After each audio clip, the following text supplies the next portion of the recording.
Eu queria convidar os irmãos e irmãs para nós abrirmos as nossas Bíblias no Evangelho de Mateus, no capítulo de número 25. Vamos ler aí a partir do versículo 31, né? Mateus 25, 31. E aí, nosso alvo aí é o versículo 34.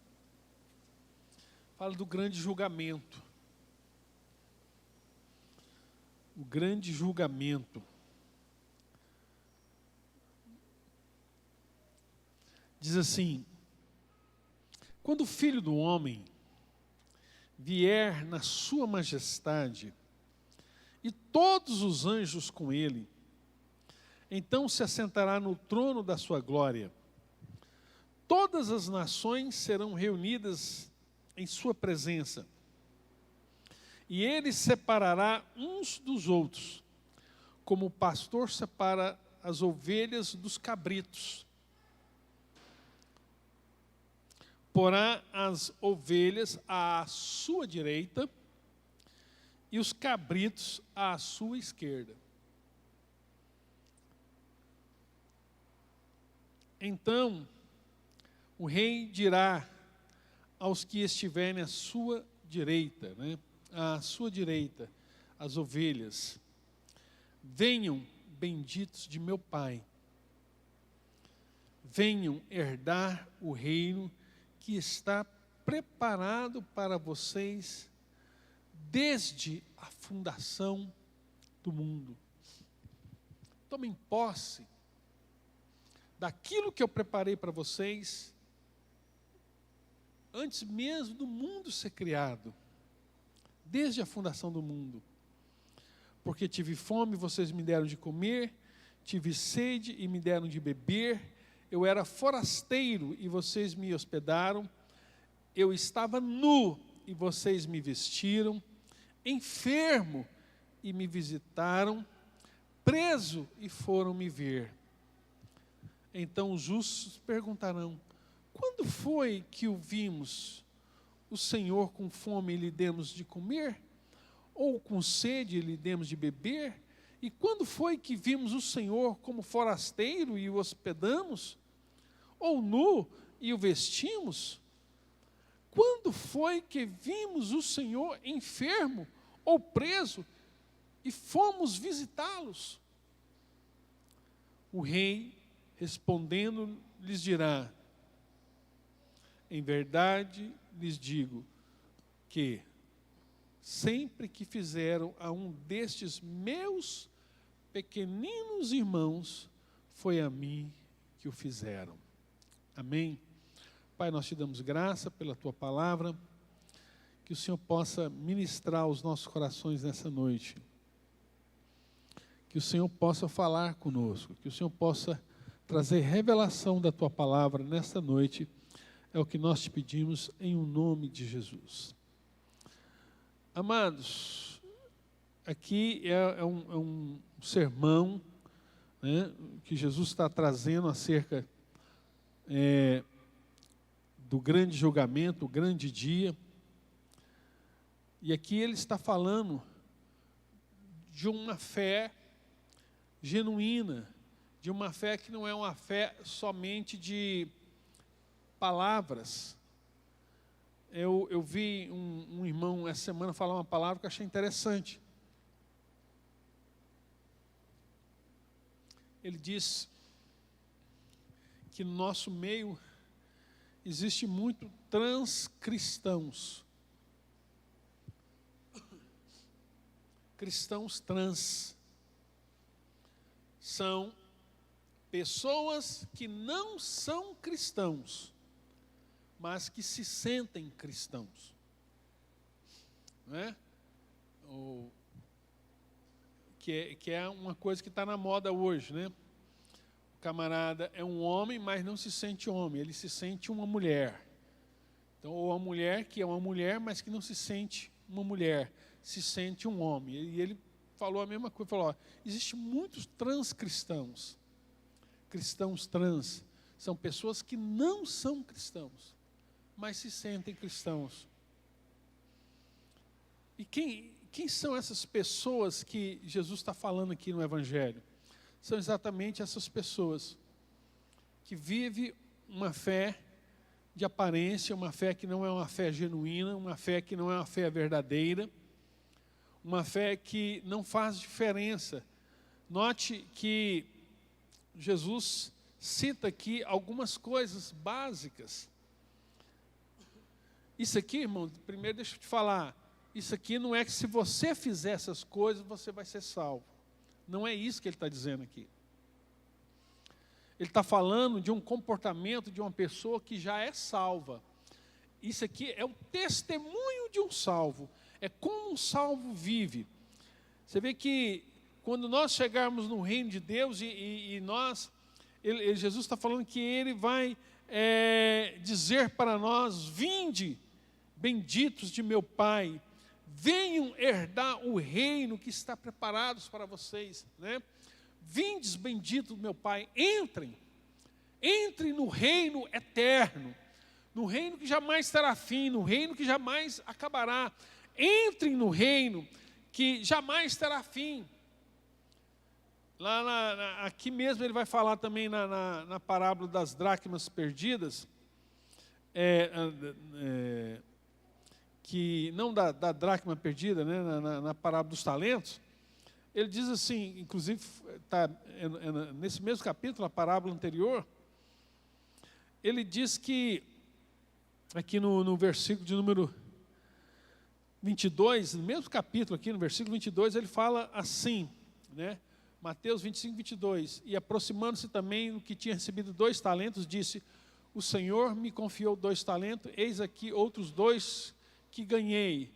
Versículo 23, ele diz: então o Senhor disse: muito bom, servo bom e fiel. Você foste fiel no pouco, sobre o muito o colocarei. Venha participar da alegria do Senhor. Venha participar do gozo do Senhor. Entre no reino. Olha só o que ele está falando aqui. Venha participar da alegria, do gozo do Senhor. Aquilo que Deus tem preparado para você. Aquilo que Deus tem preparado para nós. Ele diz: entra, né? Venha participar da alegria do seu Senhor. Ou seja, o apóstolo Paulo diz que nem olhos viram, nem ouvidos ouviram, nem jamais penetrou no coração do homem o que Deus tem preparado para aqueles que o amam. E a Bíblia está dizendo que quando nós chegarmos na eternidade, nós ouviremos isso do Senhor, né? Ele está dizendo: venham e participe da alegria, participe da celebração, do gozo do Senhor. E aqui no texto que nós lemos, ele está dizendo venham, né, herdar o reino que está preparado para vocês desde a fundação do mundo. Venham participar desse reino. Lá em Apocalipse capítulo 3, versículo 21, Apocalipse 3, 21, ele fala também uma promessa. Ele diz: ao vencedor, presta atenção nessa promessa que ele fala para nós aí. Ao vencedor darei o direito de sentar-se comigo no meu trono. Olha só essa promessa, irmãos.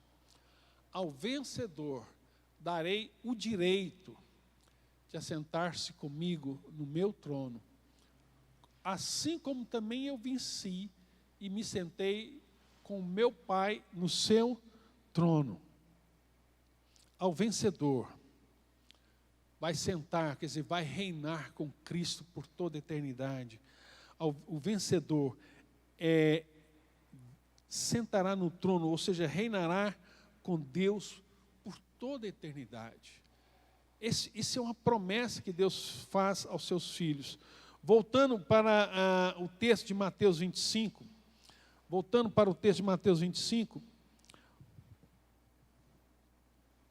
olha só o que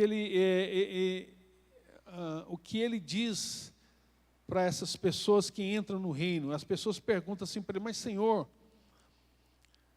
ele fala aqui, porque eu tive fome e vocês me deram de comer. Eu tive fome. Eu tive sede, vocês me deram de beber. Eu era forasteiro e vocês me hospedaram. Estava nu e vocês me vestiram.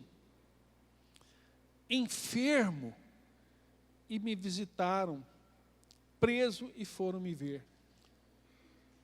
Só falar algo para os irmãos aqui. Tem muitas pessoas que falam assim na igreja: poxa, na igreja eu não tenho oportunidade de fazer a obra de Deus. Na igreja, né, eu não sou reconhecido o meu talento. Na igreja eu tenho um talento tão grande, mas o pastor, a liderança, os membros da igreja não reconhecem o meu valor. Você quer fazer a obra de Deus? Olha o que ele está dizendo aí. Tanto lugar que precisa. Tanto lugar que precisa. Tantas coisas para serem feitas. Tive fome e vocês não me deram de comer. Tive sede e vocês não me deram de beber. E hoje a gente vê no Brasil tantas ONGs, né, como nós estamos falando da irmã Dorinha aqui. É o maior projeto social de viúvas do Brasil. Uma mulher de 86 anos. Aí você fala assim, qual é o chamado, qual é a capacidade? É apenas a condição de se colocar, Senhor, de você ver uma necessidade e colocar-se. Né? Quantos venezuelanos nós temos recebidos aqui no nosso país? Quantas pessoas nós podemos abençoar? Eu estava nu e vocês me vestiram. Enfermo, trabalho nos hospitais, nas penitenciárias. Existem tantas coisas para fazerem, tantas. Isso aqui não é, irmãos, condição para a salvação. Preste atenção. Isso aqui é testemunho. É testemunho. Tira os cristãos genuínos hoje do Brasil. Vamos pegar exemplo só como o Brasil. Tira a igreja do Senhor do Brasil. O trabalho que são feitos nos hospitais, os trabalhos que são feitos nas penitenciárias, os trabalhos que são feitos com os estrangeiros, os trabalhos que são feitos com as pessoas nas ruas, né? Os moradores de rua, o trabalho que são feitos com os drogados. Tantas coisas. E o que é que nós vemos? Uma igreja que milita, tem irmãos dando a vida nessa condição, tem irmão fazendo a obra de Deus, enquanto muitos de nós está aí sem fazer nada, de domingo a domingo, só como espectador. Olha o versículo 37. Então os justos perguntarão, quando foi que vimos o Senhor com fome e lhe demos de comer? Ou com sede ou lhe demos de beber? Quando foi que isso aconteceu? E quando foi que vimos o Senhor como forasteiro, o hospedamos, ou nu e vestimos? Quando foi que vimos o Senhor enfermo ou preso, fomos visitá-lo? O rei respondendo lhes dirá, em verdade lhes digo que sempre que fizeram umas dessas coisas, né, a um destes meus pequeninos irmãos, foi a mim que o fizeram. Foi a mim que o fizeram. Nós não podemos fechar os olhos a essas pessoas. Nós não podemos fechar os olhos a essas pessoas. Ele diz, então o rei dirá também aos que estiverem à sua esquerda, afastem-se de mim, malditos, para o fogo eterno. Olha só. Malditos para o fogo eterno, preparado para o diabo e seus anjos. Porque tive fome e vocês não me deram de comer, tive sede e vocês não me deram de beber, sendo forasteiro vocês não me hospedaram, estando nu vocês não me vestiram, achando-me enfermo e preso vocês não foram me ver. E lhes perguntarão, quando foi que vimos o Senhor com fome, com sede, forasteiro, nu, enfermo ou preso, e não o socorremos? Então o rei lhe responderá: em verdade lhe digo que sempre que deixaram de fazer a um destes meus mais pequeninos, foi a mim que o deixaram de fazer. Aqui nós estamos vendo o pecado de omissão.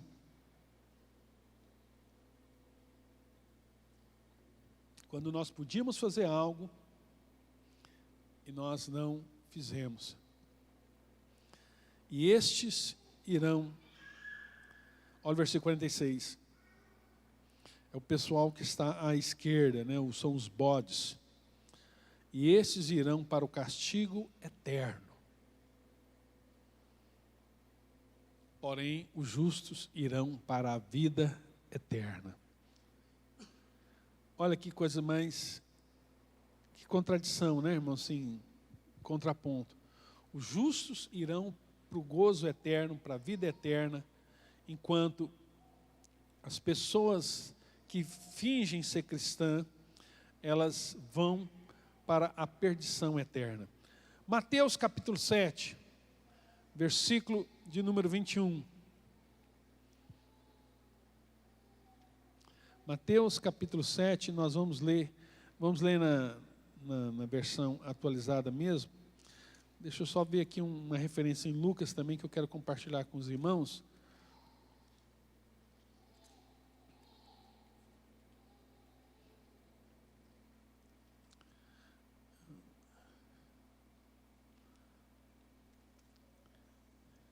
Mateus capítulo número 7, diz assim, versículo de número 21.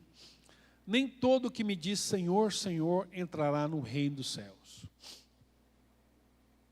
Olha só, nem todo que me diz Senhor, Senhor, entrará no reino dos céus, mas aquele que faz a vontade de meu Pai, né, a vontade de meu Pai que está nos céus. Muitos naqueles dias vão me dizer, Senhor, Senhor, nós não profetizamos em teu nome, e em seu nome não expulsamos demônios, em seu nome não fizemos muitos milagres. Então lhes direi abertamente, eu nunca conheci vocês, afastem-se de mim, vocês que praticam a iniquidade. Pessoas que se dizem cristãs, mas que na verdade não tem fruto de arrependimento nenhum. Não tem nenhum fruto que dá testemunho de que elas realmente se converteram ao Senhor. Não há nada na vida dela que testifica isso, nada na vida dela que testifica o que falam.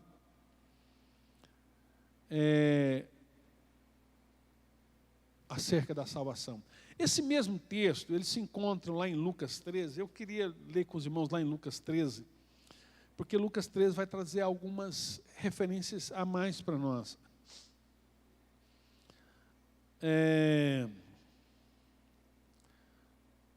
Lucas 13, versículo de número 22.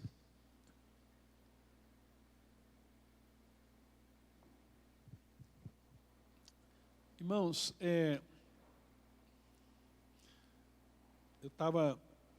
separei esse versículo lá de Mateus 25, 34 para falar uma coisa com os irmãos. E lendo o versículo, mudei tudo. Né? Assim, estou compartilhando com os irmãos algo assim, que praticamente não tem nada anotado daqui para frente. Algo que veio no meu coração aqui, e que o meu esboço agora já foi para o espaço. Lucas capítulo 13, versículo de número 22. Lucas 13, 22 diz assim, na NAA, viu? Jesus passava por cidades e aldeias, ensinando e caminhando para Jerusalém. E alguém lhe perguntou, Senhor, são poucos os que são salvos? Essa pergunta é interessante, né? Até hoje muitas pessoas fazem essa pergunta. Senhor, são poucos que são salvos? Jesus respondeu: esforcem por entrar pela porta estreita, pois eu afirmo a vocês que muitos procurarão entrar, mas não conseguirão. Ele chama de porta estreita. Porque não é fácil, irmãos. É abrir mão do mundo, é abrir mão da vontade, é abrir mão do seu querer, é abrir mão de tantas coisas. E Jesus está falando: esforcem-se por entrar na porta estreita, pois eu afirmo a vocês que muitos procurarão entrar, mas não conseguirão. É importante nós sabermos isso, que o papel da igreja é pegar o pecador e levá-lo até Deus, levá-lo até a presença de Deus. Então, quando nós como cristãos, quando nós pregamos o Evangelho, nós trazemos o Evangelho genuíno, o Evangelho verdadeiro. Esse Evangelho ministrado na unção e no poder de Deus, tem o poder de transformar a vida, de salvar, tem o poder de fazer com que aquele pecador se arrependa, aquele camarada que está preso no pecado se arrependa e transforma esse camarada em um filho de Deus. Então, você prega o Evangelho, essa pessoa crê, e quando ela crê, ela nasce de novo, acontece nela um novo nascimento, né? A fé é implantada no seu coração, tudo isso simultaneamente, né? O que acontece? Ela reconhece que ela é pecadora, ela reconhece que ela tem um pecado, ela se arrepende desse pecado. Isso tudo é uma obra do Espírito Santo. Vou explicar de uma melhor forma. Aqui eu tenho uma pessoa, um pecador, e o Espírito Santo está trabalhando na vida dessa pessoa. Talvez alguém está orando por ele, talvez um parente, um amigo está orando por essa pessoa aqui. E aí essa pessoa está aqui e o Espírito Santo já está começando a fazer a obra no coração dela. Aí Deus levanta uma pessoa, pega você e prega o Evangelho para essa pessoa. E você prega para ela o Evangelho verdadeiro, o Evangelho genuíno. E quando você fala, às vezes você fala algumas coisas até meio sem sentido, uma simplicidade. Mas o Espírito Santo pega essas palavras e entra no coração desse pecador. Esse pecador, ele é tocado pelo Espírito Santo. O Espírito Santo começa a fazer uma obra na vida desse pecador, começa a operar uma transformação na vida desse pecador. Ele reconhece o seu pecado, ele se arrepende do seu pecado e ele sente as suas misérias. Ele entende que agora ele é um pobre, miserável, cego e nu e que ele precisa da salvação. E aí que ele recebe Jesus na sua vida, ele recebe Jesus como Senhor e Salvador. E aí, quando o Espírito Santo faz essa obra na vida dele, ele é transformado agora em uma nova criatura, em um filho de Deus, e Deus pega essa pessoa e tira dessa condição de miséria e leva até a estatura de Cristo como filho de Deus. Então o papel nosso é pregar o Evangelho e pegar o pecador perdido e levá-lo até Deus. E qual que é o erro que a igreja hoje está cometendo? A igreja está pegando um pecador, né? Isso é chamado de evangelho liberal, viu, irmãos? O evangelho progressista, o evangelho liberal. O que é o evangelho progressista?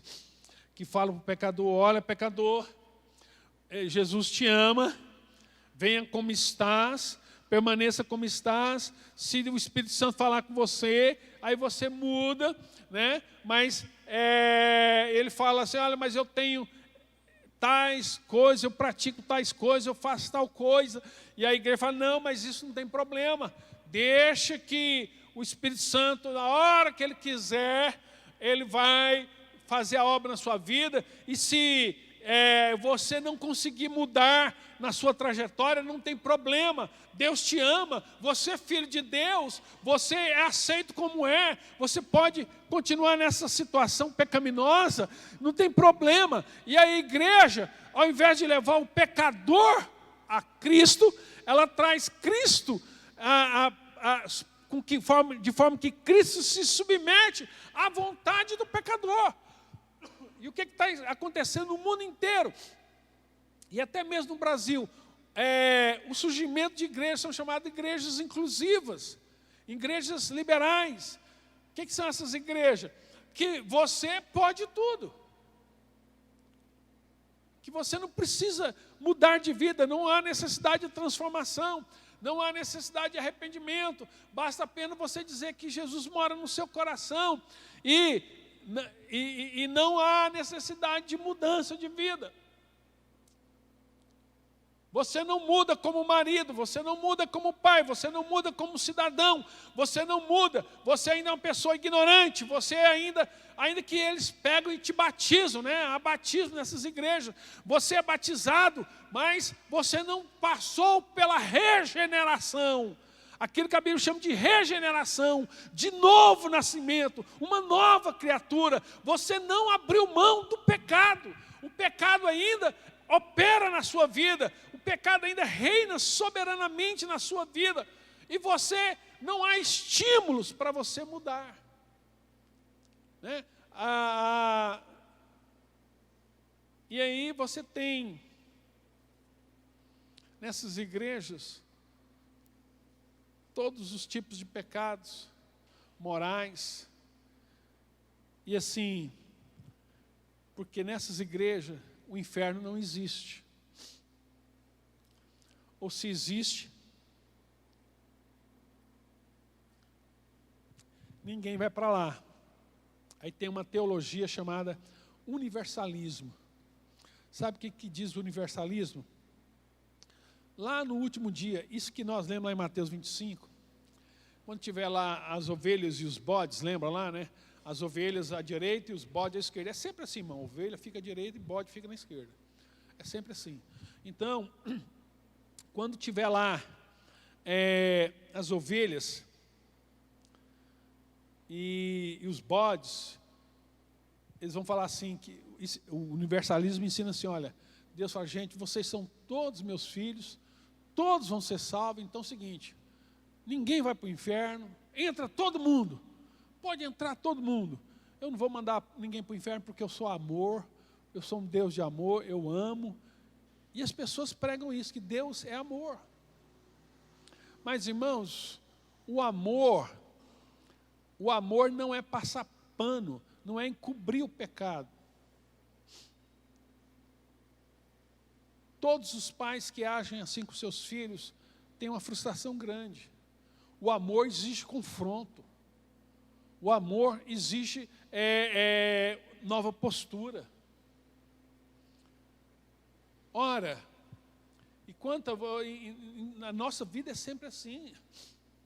No casamento, por exemplo, eu lembro, no começo do meu casamento, tinha coisas que eu fazia que machucava muito a minha esposa.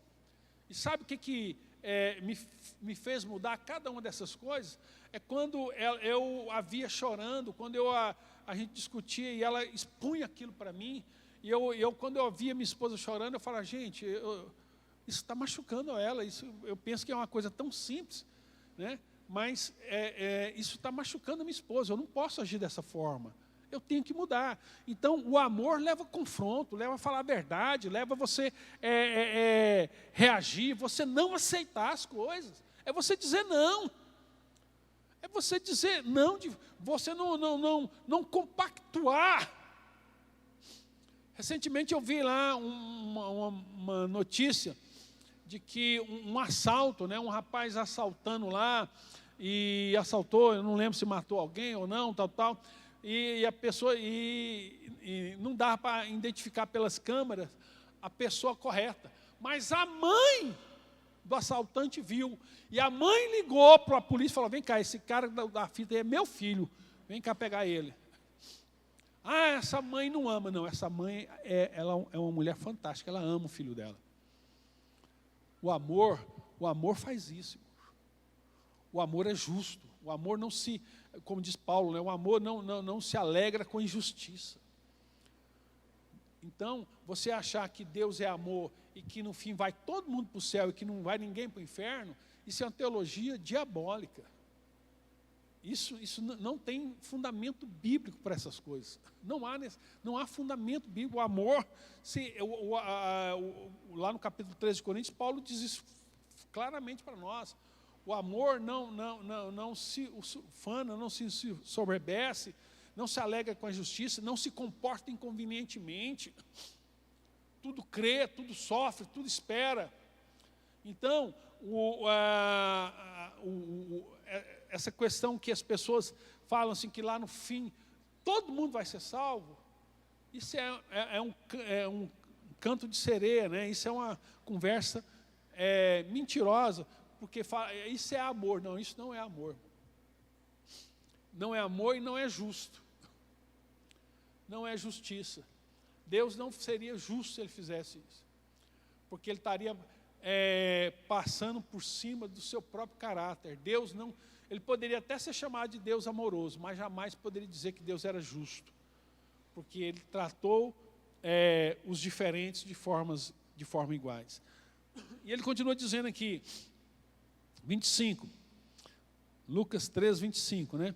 Quando o dono da casa se tiver levantado e fechado a porta, e vocês do lado de fora, presta atenção, começarem a bater dizendo, olha o que ele está falando aqui, irmãos. Olha o que Jesus está dizendo aqui. Ele está falando do que vai acontecer quando os filhos de Deus entrar no céu, depois da morte, e aí acabou, não há mais oportunidade. Ele está dizendo, quando o dono da casa estiver levantado e fechado a porta, e vocês do lado de fora começarem a bater dizendo, Senhor, abra a porta para nós, Ele responderá, não sei de onde vocês são. Então vocês dirão, comíamos e bebíamos com o Senhor. Além disso, o Senhor ensinava em nossas ruas, mas Ele dirá a vocês, não sei de onde vocês são, afastem-se de mim. O que Ele está dizendo aqui? Senhor, eu ia na igreja, Senhor, eu fiz campanha, Senhor, eu dizimei, Senhor, eu participei de grupos lá da igreja, tudo mais. Mas você nunca teve a sua vida transformada. 27 ele diz, mas Ele dirá a vocês, não sei de onde vocês são, afastem-se de mim vocês todos que praticam mal. Ali, 28, presta atenção, ali haverá choro e ranger de dentes. Presta atenção, quando vocês virem Abraão, Isaac, Jacó e todos os profetas do reino de Deus, né? Todos os profetas, Isaías, Jeremias, Ezequiel, Daniel, todos os profetas do reino de Deus, todos os profetas no reino de Deus, mas vocês lançados fora. As pessoas no inferno, como aconteceu na parábola lá, poderão vir as pessoas que estarão em júbilo. E diz mais, versículo 29, muitos virão do Oriente, presta atenção nisso aqui, muitos virão do Oriente, lá do Japão, da China, do Ocidente, né, da Europa, da América do Norte, América do Sul, do Norte, lá da Rússia, da Islândia, né, do Sul, aqui da África do Sul, da Austrália, do Uruguai, da Argentina, os 4 cantos da terra, né, e tomarão lugar à mesa no reino de Deus. Pessoas de todos os povos, tribos, línguas e nações vão se assentar com Jesus na mesa no reino de Deus, junto com Abraão, Isaac, Jacó e todos os profetas. Todos nós, um dia, quando nós entrarmos, a Bíblia está falando que haverá uma mesa, né? Sempre, uma coisa que existe aqui na terra e que vai existir na eternidade é mesa. Mesa é o móvel mais importante de uma casa. É na mesa que todas as coisas são tratadas. Jesus tratou todas as suas pautas sentado numa mesa. E Ele está dizendo, vocês vão sentar na mesa com Abraão, Isaac, Jacó e todos os profetas no reino, e todos os salvos que virão do Oriente, do Ocidente, do Norte, do Sul, todos tomarão lugar à mesa no reino de Deus. 30. Porém, de fato, há últimos que serão primeiros e primeiros que serão últimos. Muitos tomarão lugar à mesa no reino de Deus. E eu quero, irmãos, que naquele dia você esteja lá. Eu tenho certeza que você vai estar lá. E eu tenho certeza, não é porque eu sou universalista, não. Né? Universalista é aquele que crê que todo mundo vai ser salvo. Eu tenho certeza que você vai estar lá porque você tem uma fé genuína em Cristo Jesus. Que a sua vida pertence a Ele. E que você é um instrumento poderoso na mão do Senhor. E que a obra de Deus vai frutificar através da sua vida. Que você, ainda que talvez você está deitado eternamente em um berço esplêndido, né? Sem fazer nada para Jesus, você vai levantar desse leito e vai fazer a obra de Deus, vai se posicionar e vai falar, Senhor, eis-me aqui, eu quero ser usado, né? Eu quero ser um instrumento poderoso nas tuas mãos, eu quero que o Senhor, usa-me, Senhor, usa-me completamente para a honra, louvor e glória do nome de Jesus. Amém? Vamos orar, feche seus olhos.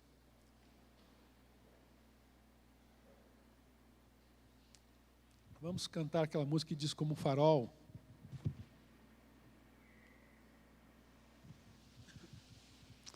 Pai, eu quero te louvar. Eu não sei por que o Senhor mudou tudo. O esboço aqui se perdeu completamente. O que o Senhor quis falar com essa palavra, com quem o Senhor quis falar nessa palavra. Nós queremos colocar nossa vida nas tuas mãos, Senhor.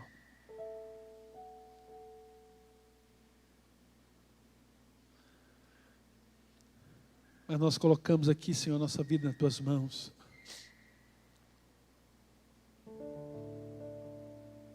Como Paulo falou a Timóteo, que Timóteo tinha uma fé não fingida.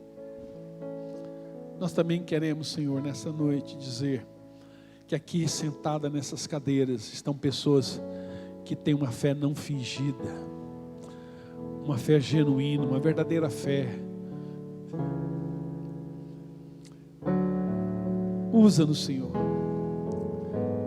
Nós não podemos ficar parados, Senhor, diante de tudo que está acontecendo.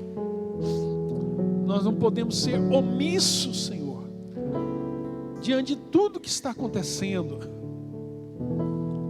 Nós não podemos, Senhor. Queremos levantar como voz profética nessa nação, Senhor. Queremos ser levantados como voz profética nessa nação, em um nome do Senhor Jesus Cristo. Sara esta nação, Senhor. Levanta, Senhor, pessoas que se dispõem a trabalhar para o Senhor Jesus, com ministério de mães, de mulheres, de hospitais, de presídios, de enfermos, de viúvas, de crianças, de jovens, adolescentes. Nós sempre estamos falando que nós não temos tempo, Deus. A mentira, o argumento que nós usamos para o Senhor é que nós não temos tempo. E achamos que falar isso, o Senhor nos perdoará. E a verdade não é que nós não temos tempo, Senhor. É que nós realmente não queremos fazer essas coisas. Estamos ocupados com outras coisas. Como Marta, Senhor, ocupados com tantas outras coisas.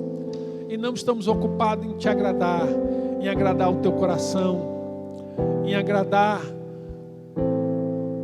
o Senhor. Na verdade é que nós tiramos os olhos da eternidade e colocamos os olhos somente aqui, nas coisas terrenas. Nós não estamos olhando mais para a eternidade. Nós não estamos olhando, Senhor, como para a eternidade, e estamos pensando que tudo se resume ao aqui e agora. Que o céu e o inferno são aqui. Que tudo que nós precisamos conquistar está aqui. Estamos correndo atrás de dinheiro, atrás de coisas, atrás de pertences, de sonhos, mas não olhamos para a Tua vontade. Nós não somos capazes de dobrar os nossos joelhos e falar: Senhor, o que o Senhor quer que eu faça? O que o Senhor quer que eu faça? O que é para mim fazer, Senhor? Qual é o lugar, qual é a pessoa, Senhor, que eu preciso ligar agora, que eu preciso visitar agora, que eu preciso impor as mãos agora, que eu possa ser usado por Ti, Senhor, para falar com essas pessoas. Não nos deixe, Senhor, em nome de Jesus eu te faço um apelo agora, Espírito Santo de Deus, em nome do Senhor Jesus. Espírito Santo de Deus, em nome do Senhor Jesus, não nos deixes ser enganado por um espírito de letargia, Senhor, de preguiça, de omissão. Levanta-nos, Senhor, como o Senhor mesmo disse: grande é a seara, mas são poucas as pessoas que querem trabalhar. Eis-nos aqui para trabalhar, Senhor, para Ti. Como o Senhor mesmo falou lá para o profeta Isaías: a quem enviarei? Quem há de ir por nós? Quem há de ir por nós? Deus está falando: quem vai fazer a minha obra? Deus está perguntando: quem é que vai se dispor para fazer a minha obra? Quem vai se dispor? E que o Teu Espírito possa fazer como fez com Isaías, pegar, Senhor, uma tenaz e colocar brasa viva na nossa língua, perdoando todos os nossos pecados, tirando-nos, Senhor, desse sono de indolência, de letargia, de preguiça, e levantarmos na autoridade e no poder do Espírito Santo e proclamarmos o Evangelho de Cristo Jesus que o Senhor nos enviou, para a honra, louvor e glória do nome de Jesus. Amém? Vamos colocar em pé e cantar esse cântico. Sonda-me, Senhor, e me conheces, quebranta o meu coração, transforma-me conforme a Tua palavra, e enche-me até que em mim se ache só a Ti. E então Usa-me, Senhor. Usa-me, Senhor. Usa-me como um farol que brilha à noite, como ponte sobre as águas, como abrigo no deserto, como flecha que acerta o alvo. Eu quero ser usado da maneira que Te agrade, em qualquer hora e em qualquer lugar. Eis aqui a minha vida, usa-me, Senhor. Usa-me, sonda-me, Senhor, e me conheces, quebranta o meu coração, transforma-me conforme a Tua palavra, e enche-me até que em mim se ache só a Ti. E então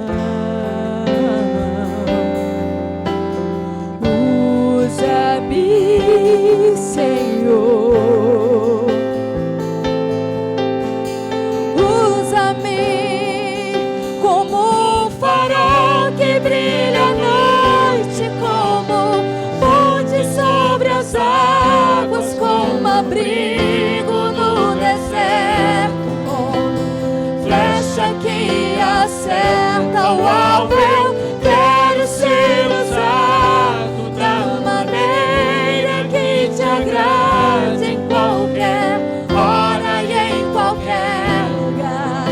Eis aqui a minha vida, usa-me, Senhor, usa-me. Sonda-me, quebranta-me, transforma-me, enche-me e usa-me. Sonda-me, sonda-me, quebranta-me, transforma-me, enche-me e usa-me, Senhor, como um farol que brilha à noite, como ponte sobre as águas, como abrigo no deserto, como flecha que acerta o alvo. Eu quero ser usado da maneira que te agrade, em qualquer hora e em qualquer lugar. Eis aqui a minha vida, usa-me, Senhor, usa-me. Pai, nós queremos te louvar por esse dia. Queremos abençoar cada pessoa aqui presente, a você, a sua casa, a sua família. Toda a sua casa seja abençoada pelo Senhor. Tenha uma semana de bênção, uma semana de vitória. Que o Senhor te faça prosperar ricamente. Que toda a sua casa seja próspera e abençoada. Que essa semana o Senhor te dê a vitória.